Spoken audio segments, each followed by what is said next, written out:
Hey guys, it is September 17th, I believe, Wednesday, which means Comic Day. So we got 11 books this week. Hopefully we can keep it under half an hour. So starting off with Ultimate Spider-Man, Miles Morales, number 5, or Miles Morales, Ultimate, whatever, number 5. About the middle, probably closer to the end of this arc, the one that started with issue 1 of this. I guess it's a reboot or just this series. I don't know. But yeah, issue 5.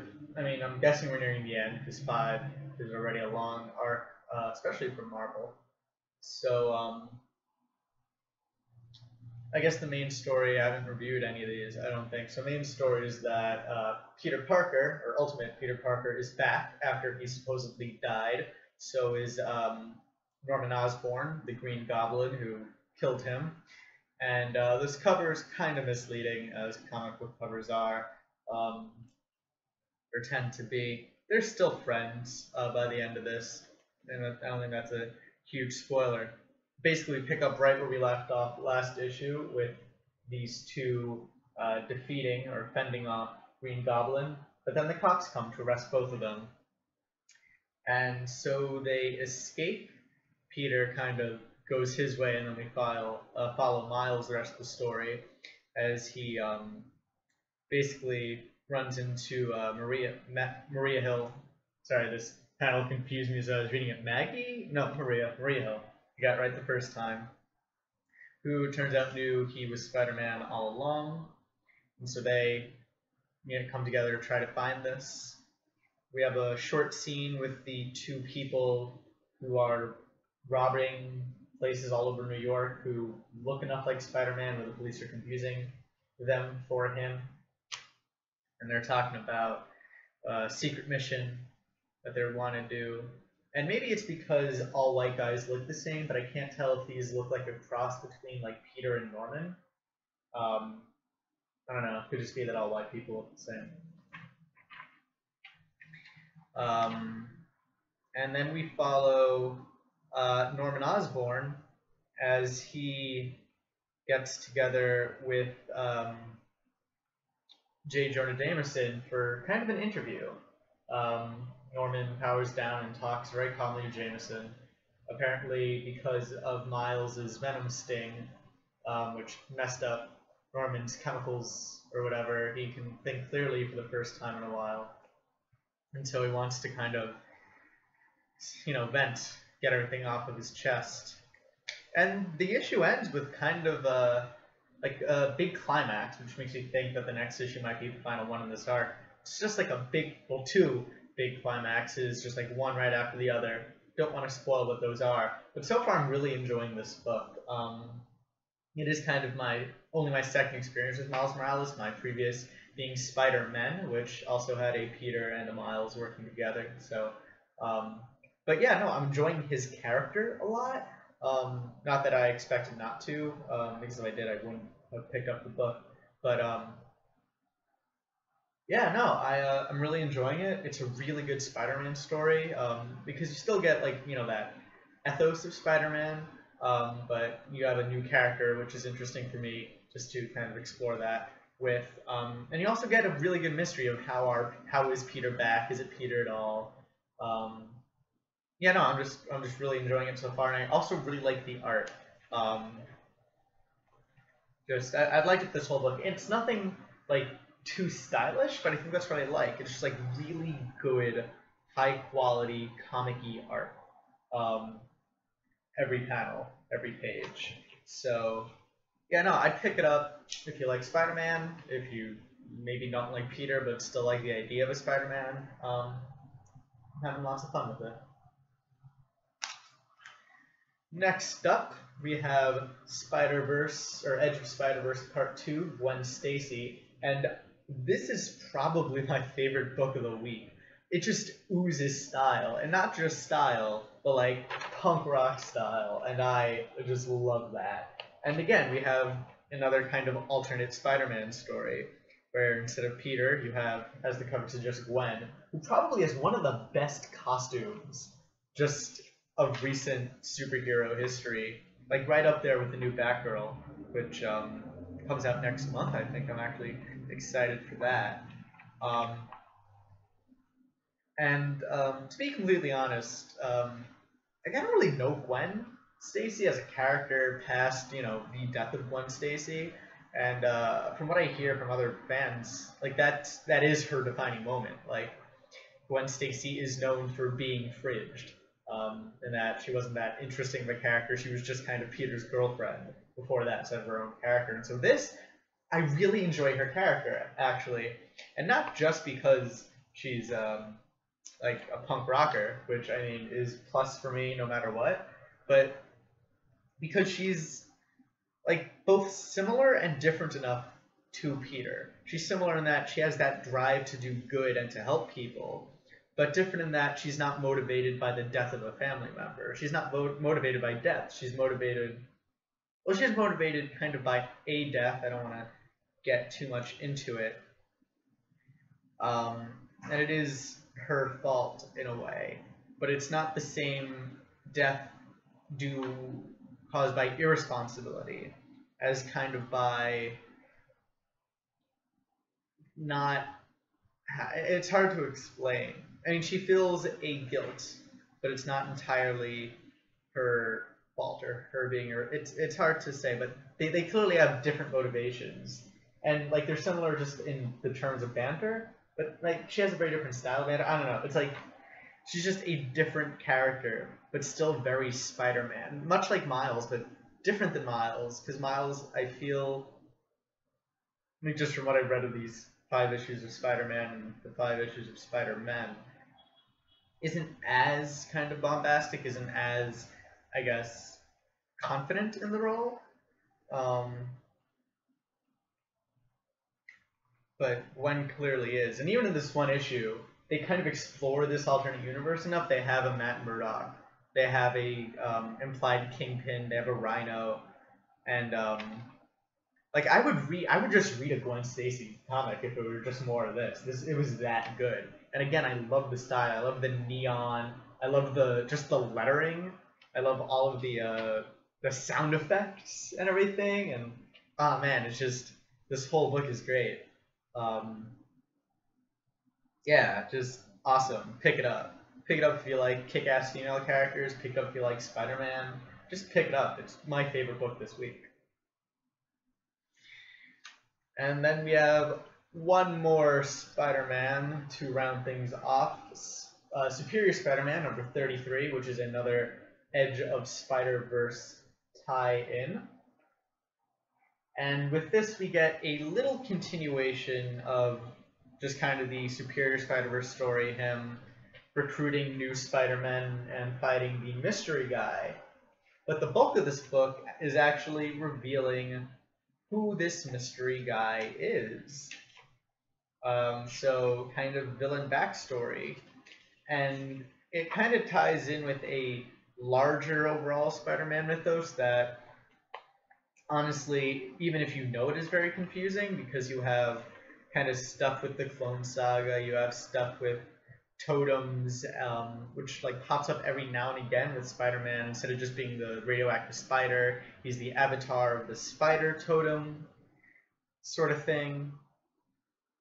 And so, actually, by page number, the book is mostly the fight between the Spider-Man and the villain, and then you have a little stuff after the fight of Otto Octavius, kind of like there's so many Peter Parkers, but there's no more Otto Octavius in this group, and so he's trying to find a way to like reconcile that, like this is a huge threat, and he feels like he's the only one actually capable of fighting it because he has kind of that egomania.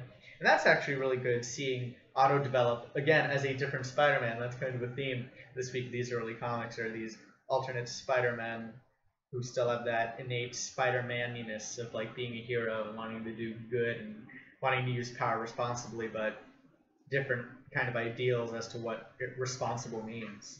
And you get fleshing out of kind of the other side Spider-Men, just their characters. Like it's coming together kind of slowly, not slowly, just sparsely, I guess. Um, and like this is a thick book. But yeah, no, I really enjoyed it. I kind of enjoy how they're setting up this character. Um, Not to spoil too much, he reminds me of kind of a cross between Prince Zuko from Avatar: The Last Airbender and Sam Beckett from Quantum Leap. If you read the book, you'll find out what that means more clearly. Um, I think his name is Sam Beckett from Quantum Leap. I might be wrong. Anywho, good book. I'm enjoying it. I enjoy Spider-Man a whole lot, as you can tell, because I picked up 3 Spider-Man books today. And if you do too, I mean, I'm really excited. Huge Spider-Man crossover. And so far, it's not shaping up like just to be, you know, oh, give us more money for this stupid gimmick. Like they're actually doing like an actual celebration of the Spider-Man character. It seems really neat. So I'm gonna do something kind of weird for these next 2 books. Is that I'm gonna review them together. We have Wonder Woman Future's End #1 and Superman Wonder Woman Future's End #1 because these 2 books actually share one story. Like literally, the end of this one leads into the beginning of this one, and it's like really weird because they're 2 separate series, and they're, you know, separate series aren't crossing together too much. And then these are spin-offs of a crossover, you know, each of them crossing over, but these are crossing over together instead of with the main overall Future's End story. Anyway, kind of weird. And I think they're both written by Charles Soule, who normally writes Superman, Wonder Woman, so kind of makes a little more sense, I guess. So anyway, these 2 books tell the same story, and so it's not kind of fair to review this as like just a single issue to get, I don't know, just a lot more real estate to tell the story. But I really enjoyed it. Both of these are mostly Wonder Woman based. I mean, Wonder Woman, of course, is more Wonder Woman based, but Superman Wonder Woman has a surprising lack of Superman, and I mean, there's Superman in it. He's in it for most of the book, but Future's End makes everything very confusing because these are spoilers to the stories. We don't know what they're spoiling yet, kinda. Very confusing. But basically, over the past 5 years, Wonder Woman has been in a war with Nemesis.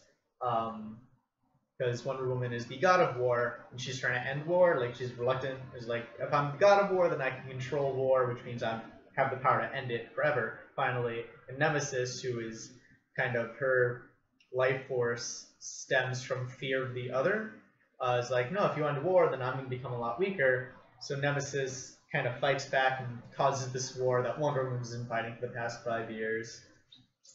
And so this is about Wonder Woman. In this book, you see how the war is escalating. What leads her up to this point 5 years later, where she's finally determined, okay, this has gone on long enough. We've suffered enough casualties. I'm going to embrace that I'm the god of war and to end this forever.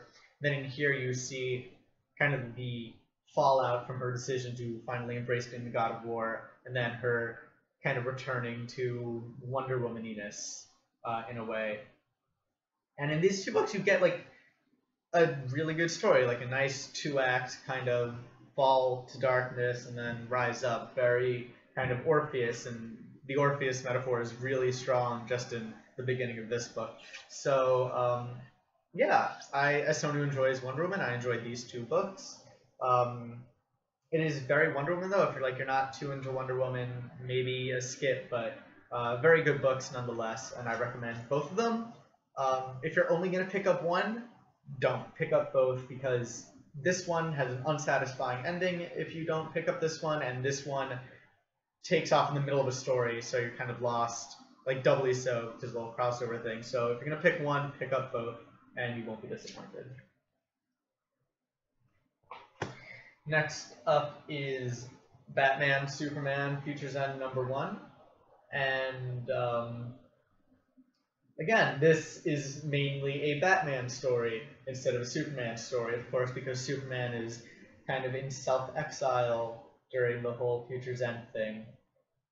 So this kind of follows Batman post the war in Future's End, which is what Superman is exiling him from. So you have Batman, who's apparently done this traumatic thing which caused Superman to put himself in exile, We get the hints that Batman caused Superman to do something to break his code, or that Batman set off a weapon that just Superman couldn't,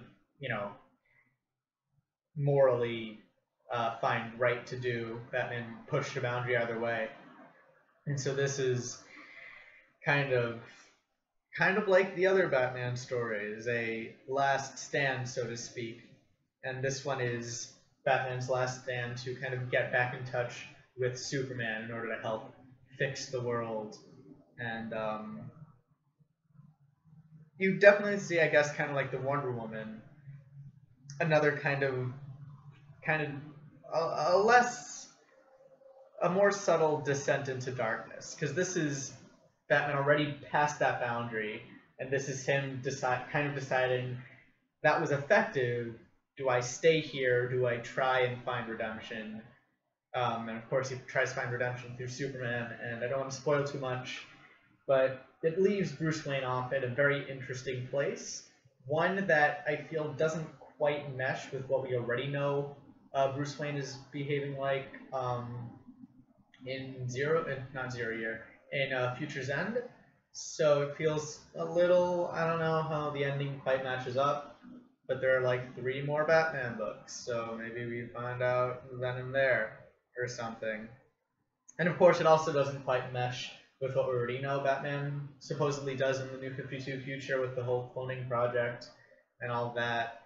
And then the next book is another Batman book, so I'll get into that. But not really satisfying of a story.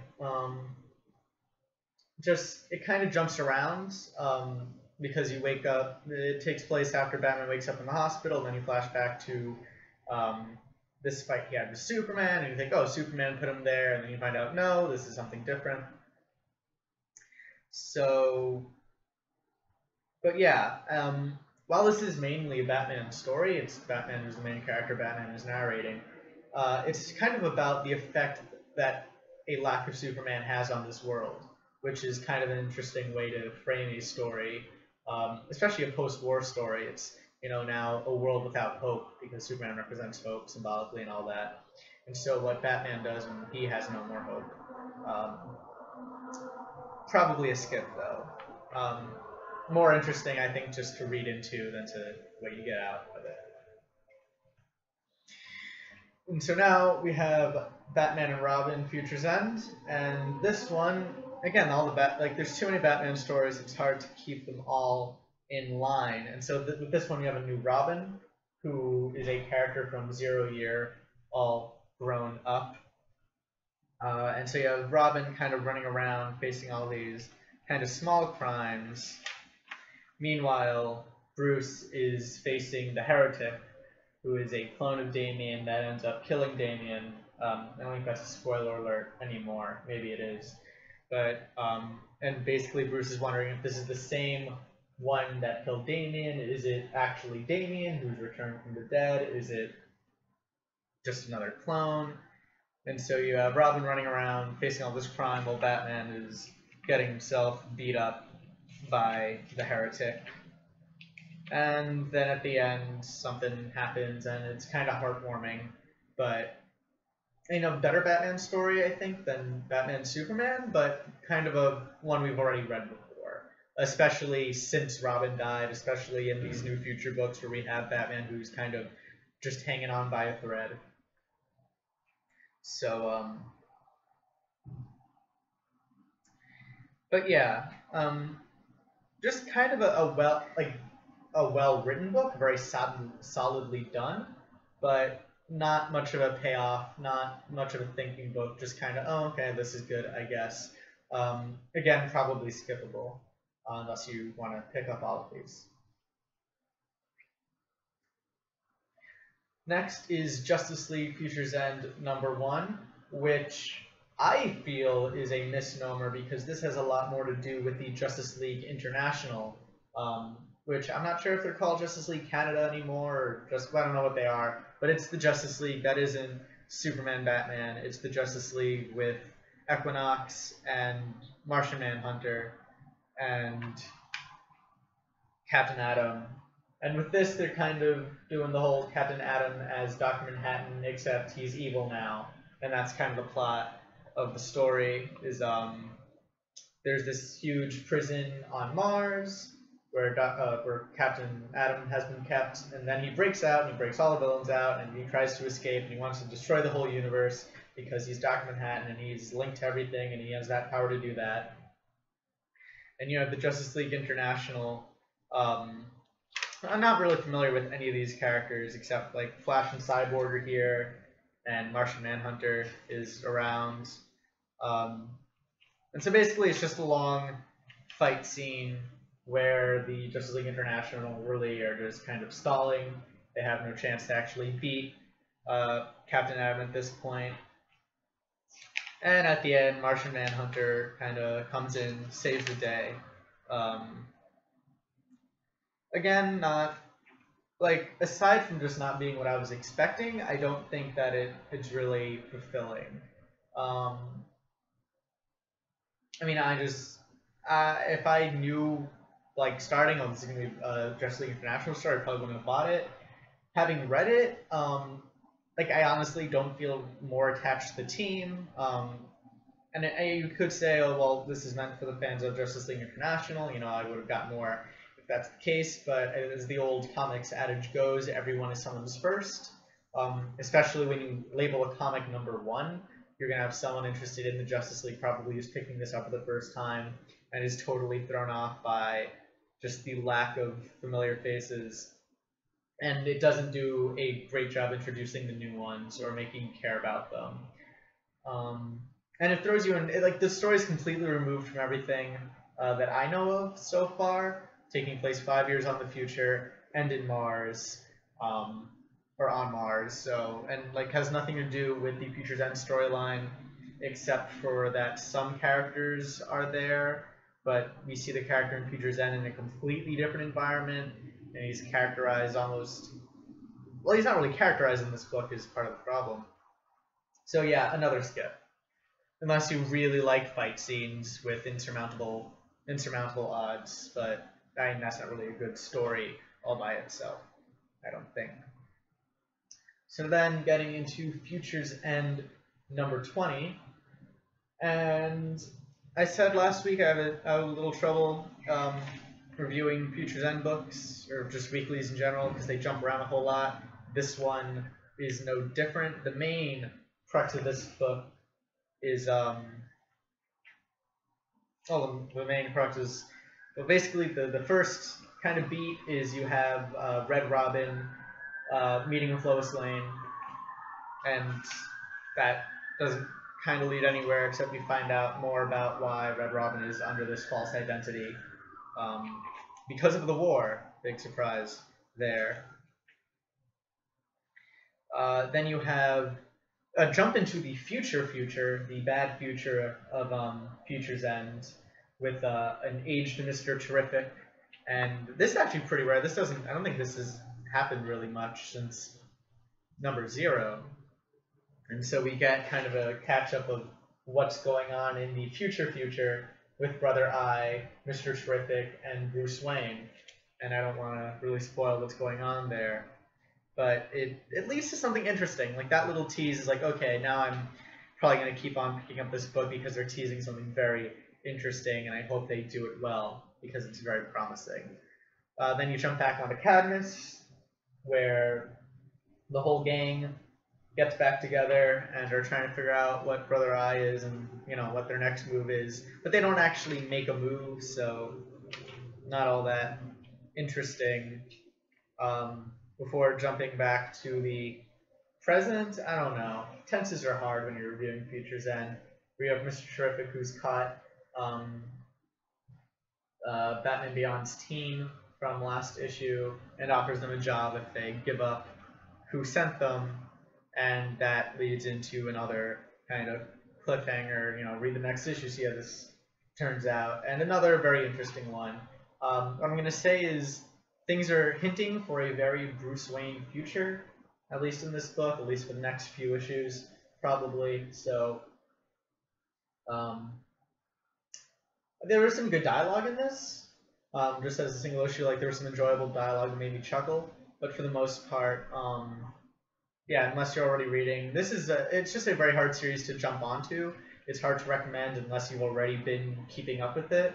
But like this was a better issue than last issue, and it makes me more excited for what's to come, for what that's worth.